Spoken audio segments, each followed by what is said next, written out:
Culture toujours, c'est peut-être l'un des seuls spectacles que vous allez pouvoir apprécier ce week-end. Une pièce de théâtre, La folle histoire de Michel Montana, s'invite au Petit Théâtre de la Maison de la Culture. Une pièce dans laquelle Oldelaf et Alain Berthier réhabilitent la mémoire d'un chanteur un peu loser. Michel Montana qui a un pédigré plutôt étrange. Bref, une histoire pleine d'humour. Oldelaf que j'ai le plaisir d'accueillir sur ce plateau. Bonsoir. Yorana. Cette représentation arrive en Polynésie au moment même où les spectacles sont annulés les unes après les autres à cause des restrictions liées au Covid-19. Comment vous avez fait ? Eh bien, j'ai la chance d'être invité par Angela Ramirez, qui est une productrice locale, qui est entourée par une équipe qui travaille et qui s'est battue pour que ça ait lieu. Il y aura moins de gens dans la salle. On a divisé par deux la jauge, mais c'est hyper important pour nous de se battre. On a le même problème en métropole. Déjà, voyager, ça a été un combat, mais on a réussi. On est sain, on s'est fait tester. Donc, on n'apporte pas le virus, on apporte juste des chansons.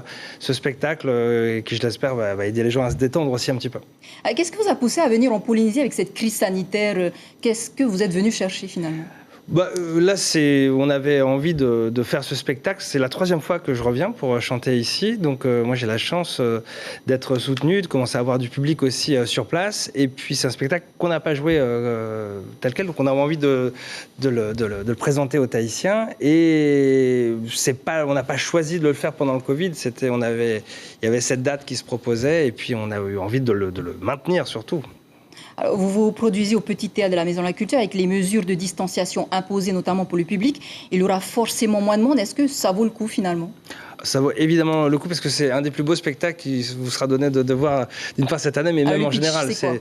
Vous l'avez très bien présenté, c'est-à-dire qu'on réhabilite avec mon collègue Alain Berthier la mémoire de Michel Montana, qui est un chanteur qui a traversé les époques et qui a inventé des choses comme le rock'n'roll, la guitare électrique, le zouk. Et malheureusement, il s'est tout fait piquer, donc c'était pas possible pour nous. On a le cœur qui a flanché, donc on a eu envie vraiment de créer ce spectacle pour dire au monde tout ce qu'il a fait de merveilleux. Cela fait combien de temps que vous êtes arrivé en Polynésie là ? Moi, je suis pour très très peu de temps. Je suis arrivé lundi soir. Voilà, et je repars samedi soir. Voyez-vous. Donc c'est pas la première fois que vous venez en Polynésie. Alors, quel souvenir vous gardez de la Polynésie de la première fois que vous êtes venu ?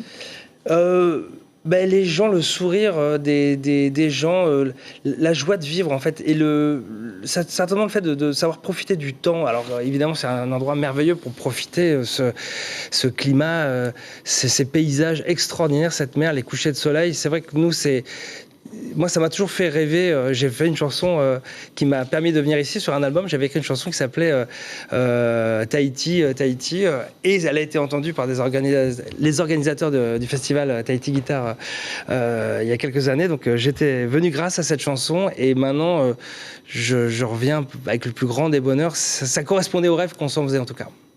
Merci Oldelaf. Alors rappelez-nous un petit peu les soirées de vos représentations. 4 et 5 septembre, c'est-à-dire demain et après-demain, au Petit Théâtre de Papeete. Merci beaucoup, ce soir-ci. Le mot de la fin.